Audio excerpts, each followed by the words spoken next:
beginning from 45 somewhere. Can't tell you exactly, but the Russians also kept us a few days. They took us in a camp. This was also interesting. When they took us in camp, they brought us in an evening. Till we came in camp, we slept a few nights over with the Russians. They was taking us, like, what they call it, fugitive? No, what they call it, people if you catch in the war. Prisoners? Prisoners, yeah. We was, like the German soldiers, we was counted like them. Till one night we arrived in a place, and I don't know what it was there, a storage room. They put us overnight in, and there was full with people. The most was German soldiers, Hungarian soldiers, and Jews like me. In the morning we got some breakfast. Later came out somebody and said, a commander want all the civilian people in front for some work. He don't want soldiers, the Germans or the, he wants civil. That's what they said. There was near me, he talked real Ukrainian. I talked Hungarian too, but he talked only Ukrainian. He was not far from us. I told him, step up and tell this officer, we are not soldiers, we are not Hungarians. I'm afraid he don't want to go. You don't want to go? I'll go. I stepped out in front and said, sir, I want to say something. I told him, we are here a few Jews. We are not American soldiers, German soldiers. We are not Hungarian soldiers. Why we have to be with these people together? People later said, could be he was a Jew. This Russian officer, that was the I don't know. Then he told me, tell me how much you are like you here. We were 36. The most was from our company, but it was also from other companies. When I came out and I told them how much we are, he said, let them step in front.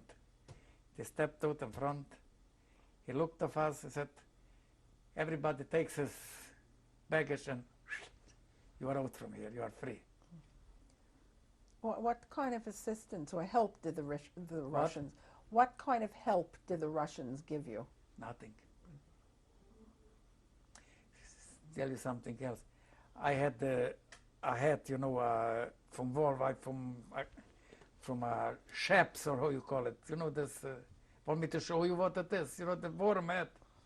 When we started to go, me and my uncle, or 4 people was together, we started to go in the opposite direction, home, not where they was going to Germany. A Russian soldier stopped me in the middle of the way, took me by the side. What are you doing? You are going home, I have to go in the front line. He gave me his Russian hat and, you know, a small, that was it. Did they take anything else from you? Yeah, the watch. Money I didn't have. The watch they took down, I have the watch, they took it away. But I didn't care then for that. But we didn't get from the Russians. Only that they freed us. This is more than everything. Where did you go after you were liberated? We started to walk. My uncle went in another direction because he didn't live where I lived. I went with a boy from a near village. We started to walk in direction home. But we didn't went with the road. The road goes this way. We went with the train line, you know, with the road. This goes straight. We walked there, the wood from the road, you know, under the things is, the Germans, they went back, they didn't want that the Hungarian will use the Russian. They cut off the wood. They have a special machine. I saw it. They was cutting off the wood. And we went there back home till we arrived. How long did it take you? A few days. Nighttime we went in a village somewhere or in a city. We slept over. In the morning we continued. And how long did it take you to get there? Not long. A week, 10 days, I don't know. When did you get to your hometown? When we got in January or in February, something like this. It was still the war on, not there. Further in deep Hungary and Austria. What, Germany, but we was free already. what did you find when you came home? Nothing. An empty house.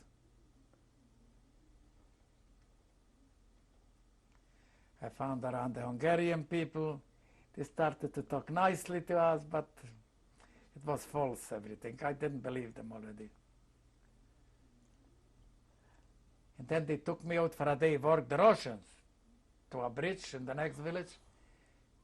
I decided I leave, because Russian, till now it's occupied by the Russians.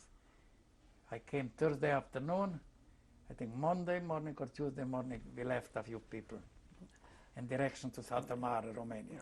Did you find out anything at that point about your family? What happened to them? No. I knew already it was taken away. Where, when, what. Later, a few months in May, my sister was freed. She came and we met. Where did you meet your sister?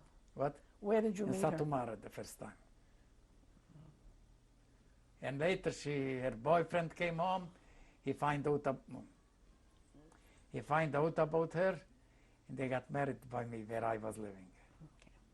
We'll continue on the next tape. Today is April 16th, 1997. I'm interviewing Moshe Rosenrauch. What happened after the liberation, after you left your town? I went to Sătomare, and after a few weeks, could be, I got sick. I got typhus. When I got back off, I went to Bucharest. They gave us there a few little money, like a Czech consul, something like this. And I came back after that to Sătomare.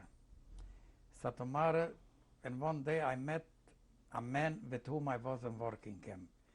Sătomare was already then Romania, but he lived on the other side in Hungary. He told me, what are you walking here around? You have nothing but to come over to me. We will live together. We will make everything. So I went over to him. What was his name? His name, Solomon, Joseph Solomon. We was together in working camp. So I went over to him. We started to work, not big business, little grocery, a little whiskey, a little. Where was he living? In Young. On the other side, I'm telling you, Sătomare was Romania, and this was on the other side, a few kilometers from there. I don't remember how long. Then my sister came home. That was in May 45. My sister came home. I don't know how we met somehow. So I asked her to come out to live with me. Why she has to go run around? We had a house and everything. So she came out with me, and then she had a boyfriend. I don't know how he get to know that she is with me. He came down and we decided they got married. What was his name? In my house. What was his name? His Pinkas Weiss. Pinchas in Yiddish, Pinkas Weiss. They left from there to Warnsdorf. Where is Warnsdorf? What? Where is Warnsdorf? In today Czechoslovakia. This is not far from the German border. I can show it in the map. Anyway, after that, I don't know how long I was there still. The Hungarian money went so down that if you sold something today, you could throw it out. I was there a certain time. I left. I went up to Budapest. In Budapest, I had an uncle in an end. I was by them. He had a grocery, vegetable store. I helped him out a little in the store. But I registered. There was a school. They registered who wants to go to Palestine. What happened in Warnsdorf? It's not Warnsdorf. I'm talking in Budapest before I went to Warnsdorf. Okay. All right. And I came from Hungary, from my friend. I left. I went to Budapest. My sister went to Warnsdorf. I was there at a certain time, and I registered in a school to go to Palestine. I had already the next morning, our transport had to leave. Then came my sister's brother-in-law. And he said he's going to Warnsdorf, and my sister asked him to bring me there. Why he has to sit by other people? He can live with us. I said, I'm registered tomorrow morning to go already. No, you will not go, you will come with me. So the next morning I went with them in the direction to Warnsdorf. I was a few weeks in Prague. Then I went to, I was living with them there. I was working in we was building, they was bringing from the factory only the wheels with them, and we was building the things on the trucks, you know, what do you call it? On the wheels you build where they put the closets, or how to call it. I don't know in English how to say it. Could be you can help me out. This was, you were putting something on trucks? What were you putting on They trucks? brought out from the factory the 4 wheels with the motor, and we had to build the... You had to build the enclosure on the Yeah, trucks? yeah. Okay. That's what we was doing. And then what happened in Warnsdorf? Then when I was there, this young lady met me. She was running after me till she catched me. But we wasn't married. But all my things was, I wanted to go to Palestine. And that time it was Palestine. And I went then one day to Prague, and I arranged that they accepted me, I will go to Palestine. I came home and I told her, I don't know when, but I want to go to Palestine. I didn't tell her about her, nothing, marriage or not. 2 days later, I got a telegram from Prague to be Sunday morning in Bratislava. Today is the capital from Slovakia. When I got this telegram, I went over Suri. We will go. I told them I'm married, but we are not married. We will make a wedding. That was about Tuesday. Friday afternoon, we made a wedding. Not like today. Yeah. When did you get married? June 6th and 47. And what agency helped you get, when you went to Prague, what agency did you go to help you to get to Palestine? To Palestine, really, we went in Bratislava and not in Prague. There was an organization, they called it the Bricha, an illegal organization, because England didn't want Jews to come to Palestine. They was sneaking us in.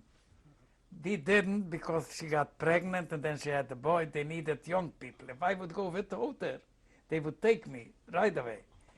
But they didn't take us. When I got to be Sunday morning in Bratislava and Prasburg, we made the wedding Friday afternoon. Saturday, even if I was religious, what we had, we took our packages, we went to the train and we went to Bratislava. There the Brigade took us over. The next day or 2 days after that, they took us with small ships over to the Austrian side. Bratislava, the Danova, you said? The Danova, Danube. Oh no. The Danube? The Danube. They took us over the Danube to the other side, to the Austrian side. And from there we went to Vienna, the capital of Austria. We was there, I don't know how many days. Then they took us, if I remember well, to Salzburg. Salzburg or Salzwedel. I don't know how long we was there, a few weeks. From there they took us to the Alps. We had to walk, she was already pregnant, we had to walk up.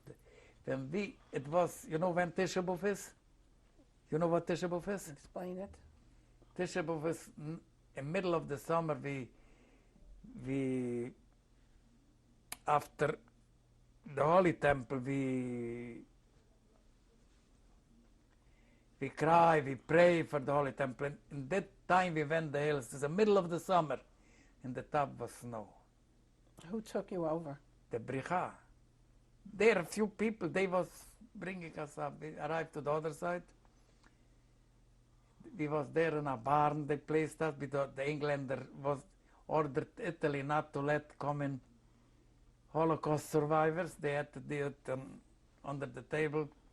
After a few days there in a night, after midnight, they took us from the Bricha.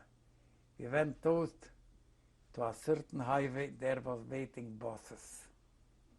They put us on the buses and they took us to Milano. In Milano, I think, in a school, I think it was, and a few days later, they take us to Val Madonna. There was a kibbutz from the Mizrahi, because I was from the Mizrahi. And there we was a certain time. Then they liquidated because me and there was another couple. They didn't want to take illegally because a little baby, a pregnant woman, so they didn't want to take us. The other went and they closed down here the camp. And we was shipped over first near Torino for a few days, near Torino in a villa. But after that they took us near Rome, Olevano Romano. There we was standing till I went to Israel. Yeah, when we arrived to Italy, near Milano, in December, Yaakov was born. I took him in to Alexandria, in the hospital. It was a very small town, and there he was born. And he grew up in Italy till about a year and a half. When he left Italy. He's an Italian, he's like every. And then where did you go from Italy? Well, Olevano Romano, there we was standing till we got free. Was that When Israel got independence, then everybody could go already free. They took us to a ship to Bari. This is not far from Roma. They put us on a ship and we went to Israel. when you were I have $10. I don't know who I had it. All the way I kept it. When I came to Israel, I have to report the money what I have. I told them I have $10. They exchanged it. And that time was an Israeli shekel, $3. No, it's the opposite, even more. But in that time they gave me three shekels. That's what I had in Israel. Where did you land in Israel? There was in Israel, they called it special for newcomers. Because how many people lived in Israel before, Jews? There wasn't place. They called it Beit Olim, a home for newcomers. They built barracks, and every newcomer, one here, one there, he was sent to Ra'anana. You have it there? Ra'anana. This is near Herzliya, near Tel Aviv. He was there a certain time. Between arrived my uncle, I had him here from Karsho. He went out in a moshav. He knew he was in a nearby Betolim. He was coming to visit us here. He started to, what are you sitting here? Why you don't come out in a moshav? I said, I don't know field work. I don't know what will I do there. Were you in a kibbutz at that point? No, in Betolim I was, and in this, what they built for the newcomers. I don't know. There was barracks, and in the barracks they was living. What's the difference between a kibbutz and a moshav? A moshav is a private business. Kibbutz is like a kolkhoz. It belongs, you are only a worker there. You got food, you got room, but a moshav is a private. Everything is yours. It's like a village. A kibbutz is not a village. A kibbutz is you know what a kolkhoz, you heard about it in Russia. There's no an owner. It belongs to the... So then what happened in the moshav? The first year I worked like the tractorist. And then I got a job, you would laugh for me, administration instructor in the new villages. That was my job. For 1 year, I think 1 year and a half before the bombing by us, I started to work in the county office as treasurer. That was my job. But then, in that time when I was county treasurer, they bombed our house. You want me to talk about? When they bombed our house, it was February. He was born, his birthday a day after. April 8, 8 o'clock in the evening. We went up in the sky. Yaakov was he was a few days lying like that, but then God went over. His birthday was next day. We didn't went back in the room because it was gone. Luckily, a few weeks before, we had a rabbi. He built himself to the houses what we had. He built himself another 2 rooms. He was taken to Ashkelon for chief rabbi. So this house was empty. So I moved in for a few days in this house. And one day they came and called me. They want me by the house. I came over there. There was an Israeli officer with a jeep and a UN officer. They started to ask me questions, how and what.